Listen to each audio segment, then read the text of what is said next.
The other day I got this response from someone. Do not call them derpers, Raj. That's bad. That's not right, Raj. It is so awful that you're doing this. I said, you realize these people are abusers, right? But before I could even finish my sentence, he got up and out of there. And just like that, he was gone.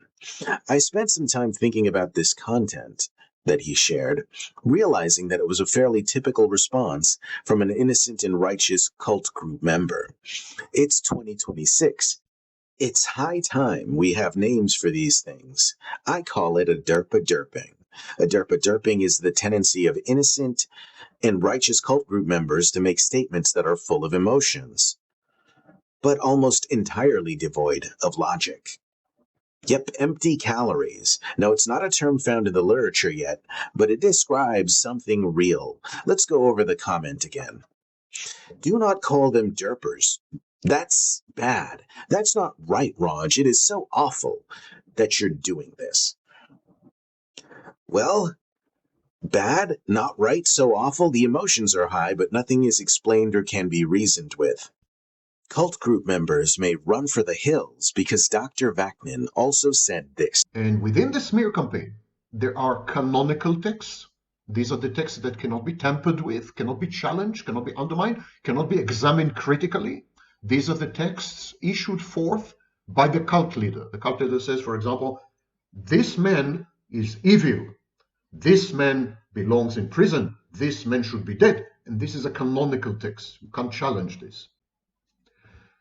Now, the main goal of a smear campaign is preemptive epistemic injury. To create in the victim of the smear campaign, in the target of the smear campaign, a preemptive epistemic injury. What is a preemptive epistemic injury? Epistemic injury is when someone doesn't believe you. You're telling the truth about how you have been mistreated, how you have been victimized, how you have been wronged, and no one believes you. This creates epistemic injury. And in the smear campaign, the epistemic injury is preemptive. One of the main messages of the smear campaign initially is do not believe the victim of the smear campaign. Do not believe the target of the smear campaign, because this victim or this target, they're liars, they're evil, they're narcissists, they're psychopaths. Don't believe them.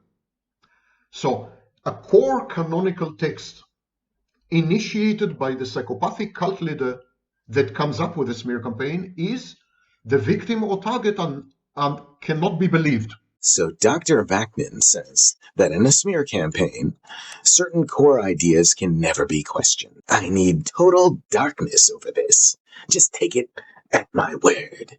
As someone who exercises chronic dishonesty and extreme manipulativeness. One of the core ideas that cannot be questioned includes the idea that the intended target cannot be believed. This, Dr. Vaknin says, creates epistemic injury. So the core tenets of a smear campaign are a little like a vampire's skin. One tiny ray of sunshine and...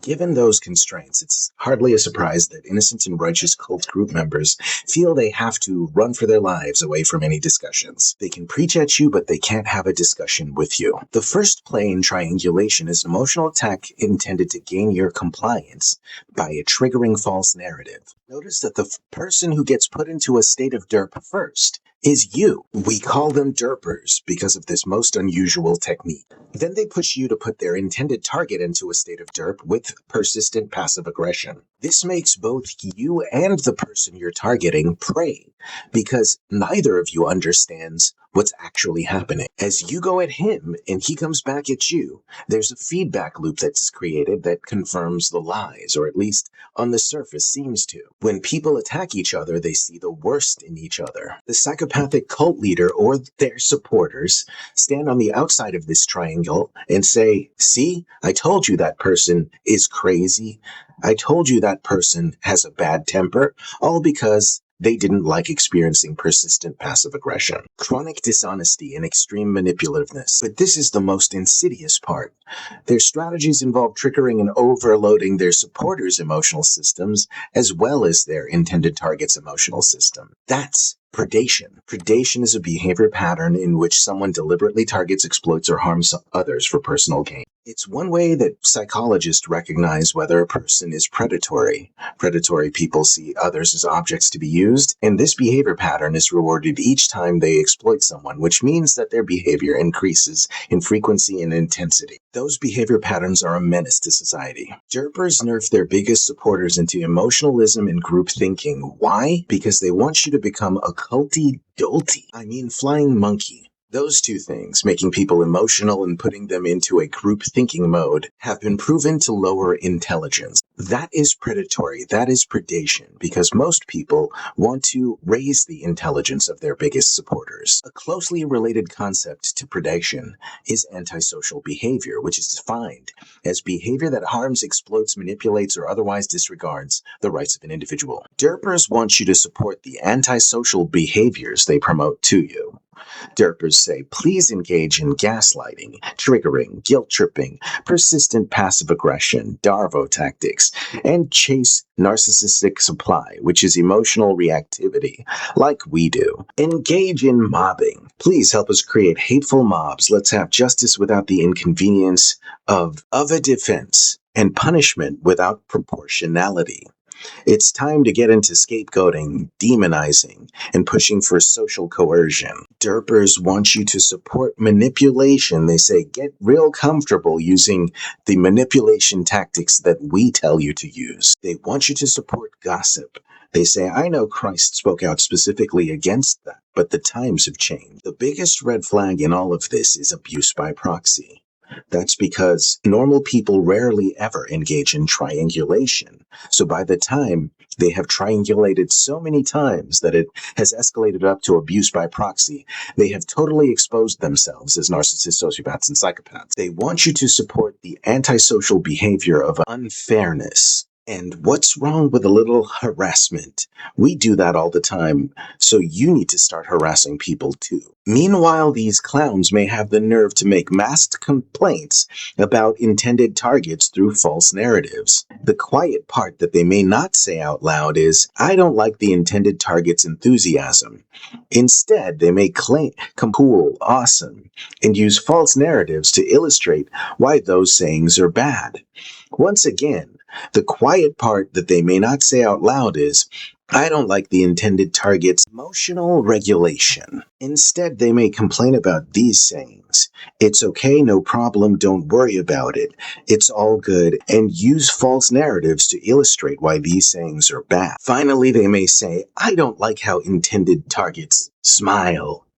That's a really menacing smile. I don't like how the intended targets laugh. The sound of their laughter is really cruel. And what you cannot say to them in any circumstances is, well, all of those things are actually pro-social behaviors. Meanwhile, you've got us doing this.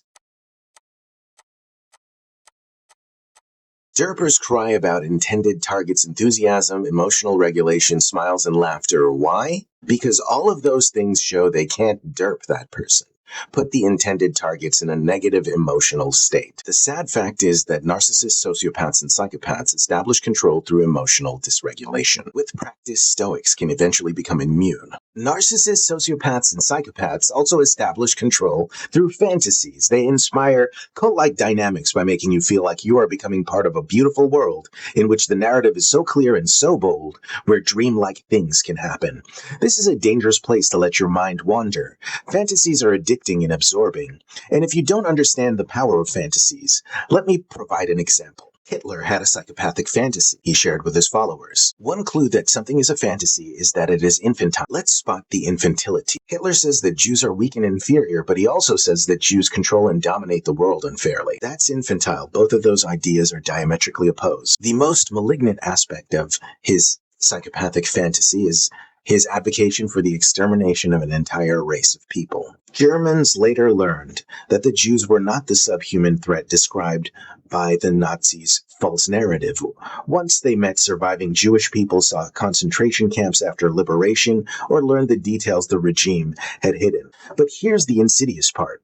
While some people felt deceived and rejected the false narrative, many others doubled down instead and turned their anger at the innocent Jewish people. That's the power of fantasy.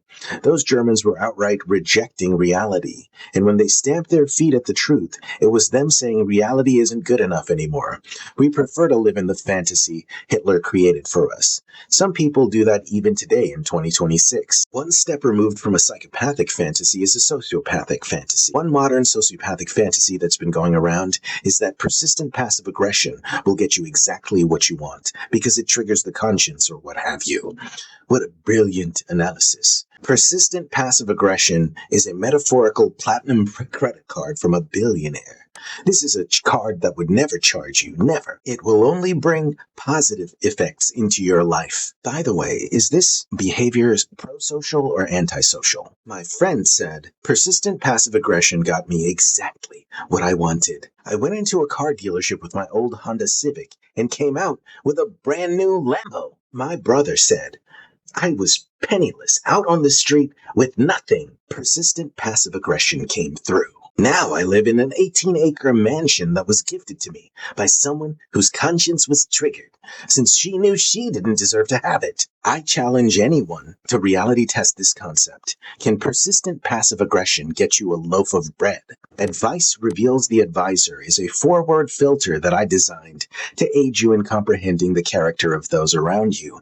Yes, it does reveal malignant personalities, but it also reveals the good people in our lives. The things people advise us to do provide an intimate look at who we're associating with. Derpers are so comfortable engaging in antisocial behaviors that they push other people into it. The people most known for their antisocial behaviors, of course, are people with antisocial personality disorder. No, Mommy, don't accuse me of playing on that PlayStation. Don't accuse me. Why do you always accuse me? It's well established in the literature that derpers play the victim to control the narrative. No, Susie, you just gotta stop lying. No, Anthony, you just gotta stop abusing people. Stop drinking the Kool-Aid, unless that is a deeply desired life goal, in which case, go ahead. Matthew 5:37 says, simply let your yes be yes and your no, no. Anything beyond this comes from the evil one. Thank you so much for joining me on another video. Much love and God bless.